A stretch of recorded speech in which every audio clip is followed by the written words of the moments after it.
Du coup, l'idée, c'est un petit peu de faire un retour d'expérience sur ce qu'on a fait, nous, à M.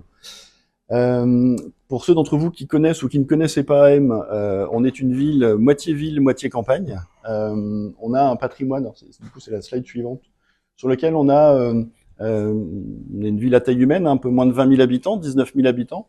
On est sur la métropole européenne de Lille, entre Villeneuve-d'Ascq et Roubaix. Et la ville a géré 70 bâtiments communaux.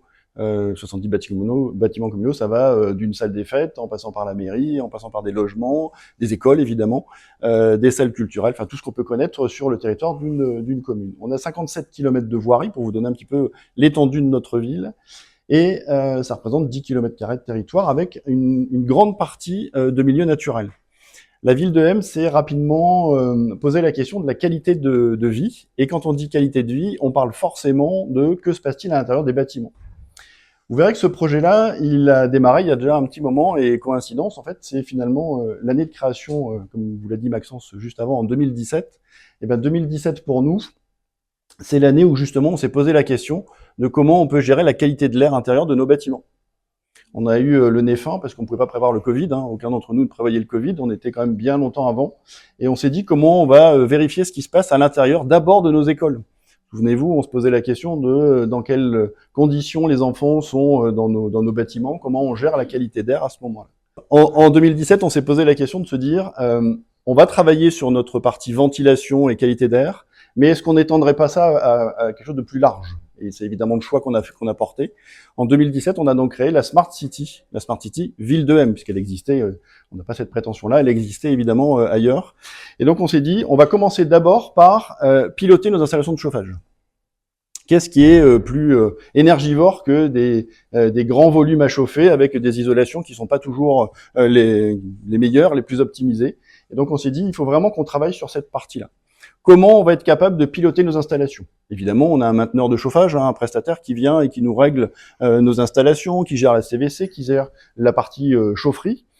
Mais lui, son intérêt, c'est d'avoir du chauffage, quand on lui demande, à la consigne qu'on lui a donnée. Je veux avoir 21 degrés dans mes écoles, il va se débrouiller pour que je puisse avoir 21 degrés dans mon école. Mais il se soucie pas de ma consommation. Si ça me génère, moi, ville, une consommation excessive, bah, c'est pas son problème. Surtout, en plus, particularité, c'est nous qui avons notre P1. C'est-à-dire la partie je paye mon énergie, c'est la ville qui la paye directement. Donc, mon mainteneur, son rôle, c'est de mettre du chauffage, pas forcément de faire des économies. Vous imaginez bien que les élus, monsieur le maire en premier, lui, il a dit c'est bien d'avoir du chauffage dans mes écoles, parce qu'évidemment, il faut que les enfants soient dans de bonnes conditions pour apprendre, mais il faut aussi que je ne sois pas complètement à sec en termes de budget de fluide. Et donc, rapidement, on s'est dit comment on va pouvoir optimiser cette partie-là.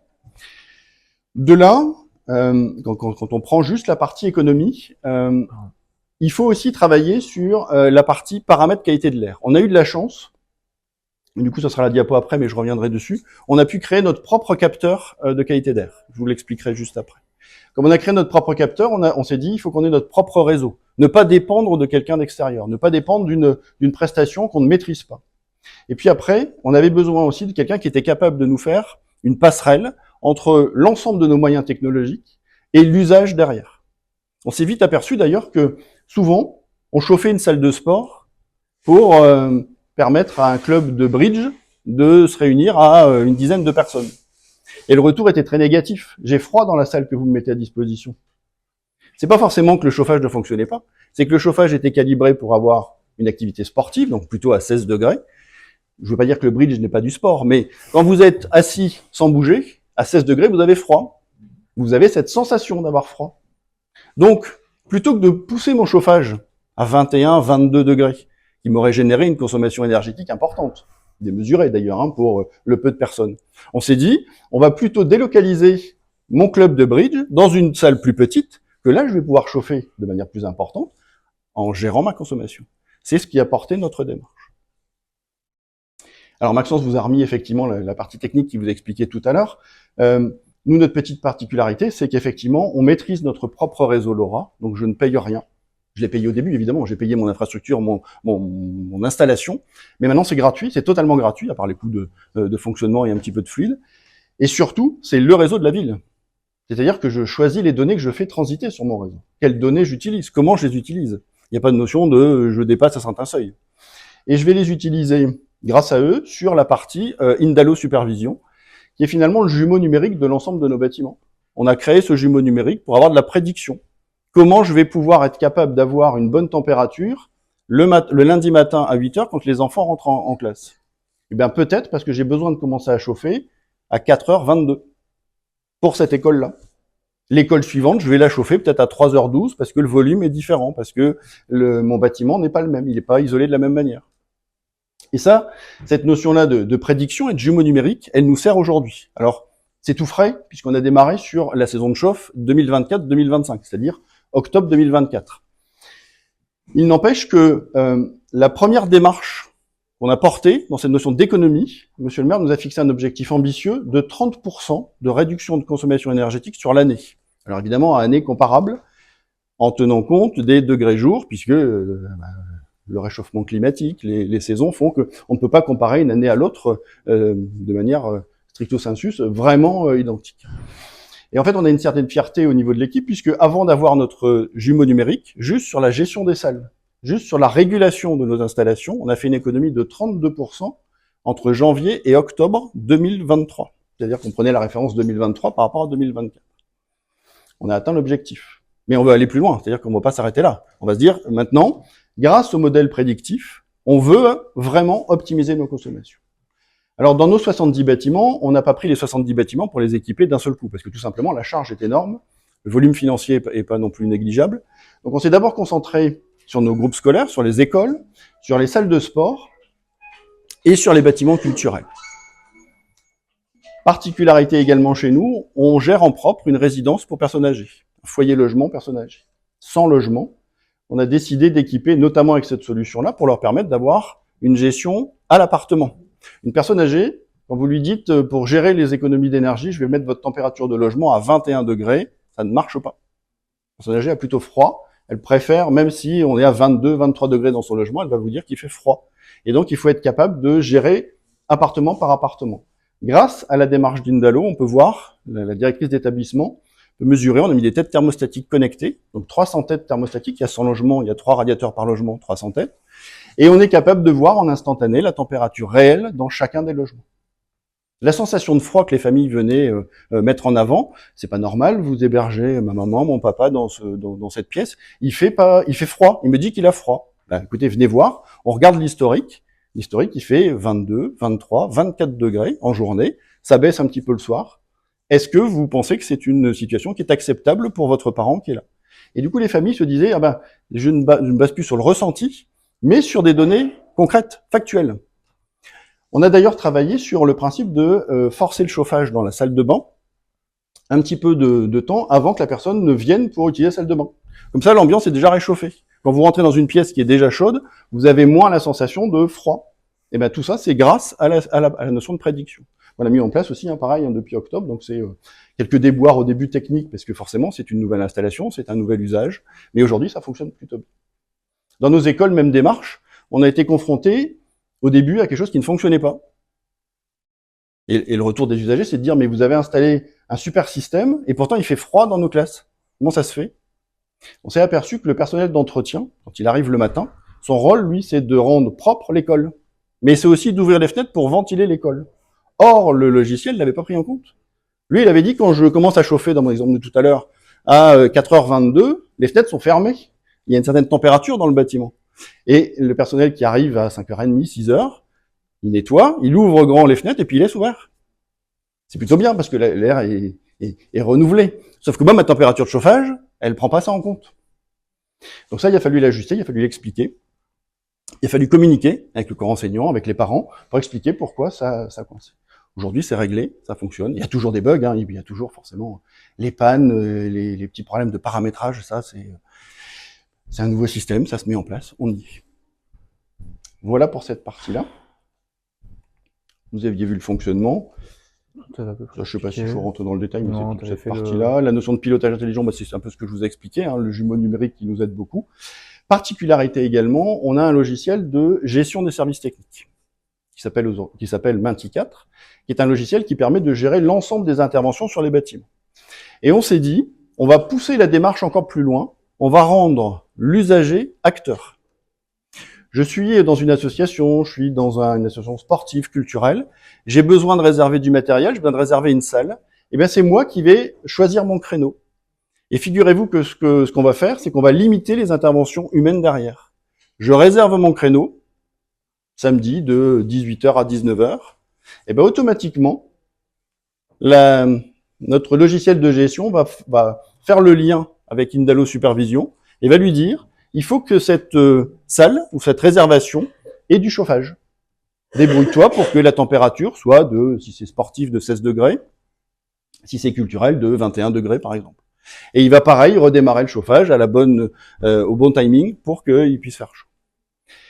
L'intérêt pour ça, il est double pour nous, collectivités, c'est que d'une part, j'ai moins d'erreurs, puisqu'avant, j'avais une demande d'une association, il fallait que chez moi, dans mes équipes, quelqu'un saisisse le planning, ou vérifie le planning, appuie sur le bouton pour lancer, on peut oublier, on n'est pas sur la notion d'intelligence artificielle, on est bien sur la notion humaine, et donc il peut y avoir des erreurs. Et il peut y avoir aussi tout simplement la personne qui fait la réservation qui se trompe de samedi. C'est pour samedi ici, mais en fait je me suis trompé dans mon planning, je l'ai mis sur samedi suivant. Et donc forcément quand ils arrivent, la salle est pas chauffée, c'est pas occupé. C'est eux qui deviennent acteurs. Ils pourront se tromper, c'est pas grave, mais au moins la responsabilité sera sur la personne qui a déclenché la demande. Ça c'est vraiment l'usage futur. Et on va plus loin, puisque je vous parlais du chauffage, on commandera les alarmes, on commandera l'éclairage, on commandera les dispositifs intelligents dans ces bâtiments. Ça, c'est les briques suivantes. On ne va pas y aller tout d'un coup, sinon on s'en sort pas.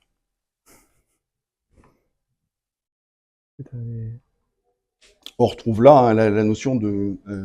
ça ne sert à rien de chauffer des bâtiments la nuit, parce que y a pas d'occupation, il n'y a pas d'usage, et ça, c'est rapidement ce qu'on a pu mettre en place. Grâce aux dispositifs intelligents, on a aussi une amélioration de la qualité de la maintenance. Je peux cibler ce qui ne fonctionne pas. Est-ce que c'est mon paramétrage? Est-ce que c'est des données techniques? On a des capteurs un peu partout. Est-ce que c'est une problématique sur la chaufferie? Et auquel cas, je fais intervenir mon mainteneur. Est-ce que c'est une problématique sur le pilotage? Auquel cas, je rappelle le superviseur d'Indalo pour savoir un petit peu ce qui se passe. Excusez-moi, je vois pas exactement comment intervient l'IA en fait. C'est quoi? Elle fait l'analyse des données, elle donne des conseils ou...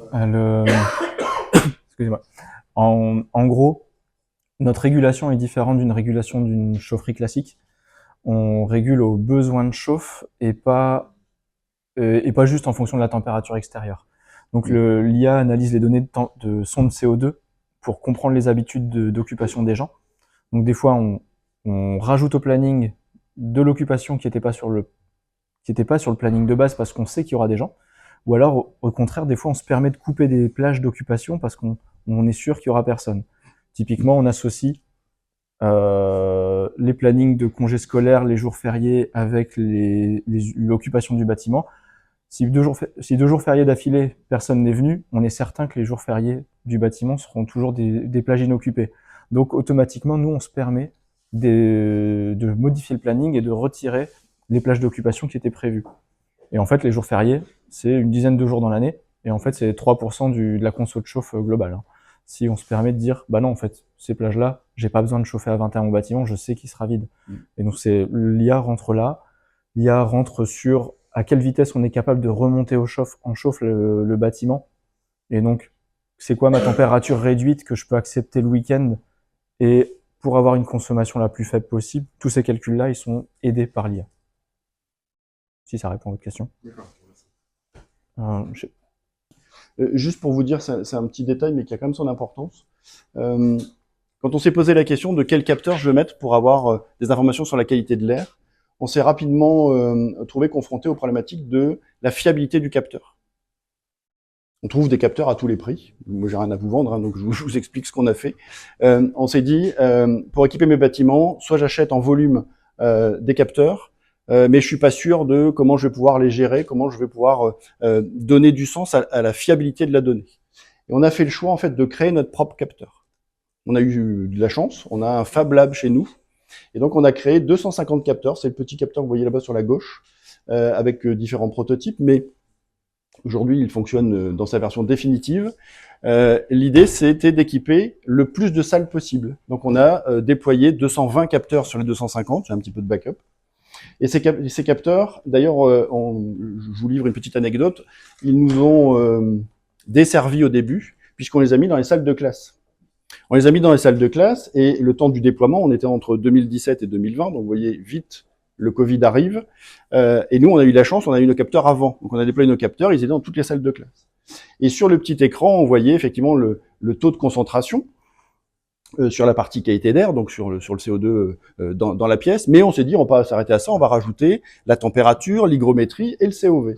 Et on affichait donc la température. J'ai donné le bâton pour me faire battre, puisque forcément l'enseignant qui était là, et je vous expliquais tout à l'heure qu'on ouvrait et qu'il faisait froid dans les salles de classe, elle nous appelait en disant en plus le capteur que vous avez installé, il dit qu'il fait 17 degrés dans ma classe. Vous voulant bien faire, voulant donner de l'information, on s'est fait avoir quelque part, en même temps par transparence, puisqu'il n'y avait rien à cacher, sur ce capteur. Donc depuis, on a transformé, on n'affiche plus la température. Ils ont juste un voyant, il y a une notion de... on a la qualité de l'air en continu, mais la température, on vous la donne pas. Par contre, elle existe dans le capteur. Donc moi, je la récupère, et elle me sert pour alimenter la base de données. Et justement, pour permettre à l'intelligence artificielle d'avoir une masse d'informations pour lui permettre de traiter derrière. On a, sur ces capteurs qui fonctionnent en Wi-Fi, et on s'est aussi confronté dans les écoles, vous savez, à la partie onde. À quel moment ça fonctionne, et comment je peux assurer, notamment aux parents d'élèves, que les enfants sont en sécurité, notamment vis-à-vis des ondes, dans le bâtiment. C'est pour ça que rapidement, on est parti sur du LoRa, donc le réseau à basse fréquence, avec justement ce souci-là de moins sur la notion de santé. Et donc nos capteurs sont en train d'être paramétrés pour que tous puissent communiquer et qu'on puisse récupérer l'information. Pour information, hein, sur la ville de M, moi j'ai 4 antennes LoRa, 4 sites répartis, qui couvrent tout mon territoire. Donc vous voyez, 4 antennes, on est capable de récupérer l'ensemble des informations, notamment ces capteurs IoT, qui alimentent ma base de données pour me donner de la matière. Enfin, quand je dis ma base de données, c'est surtout Indalo qui fait le job, mais en tout cas, on a un certain nombre de données là-dessus. Voilà.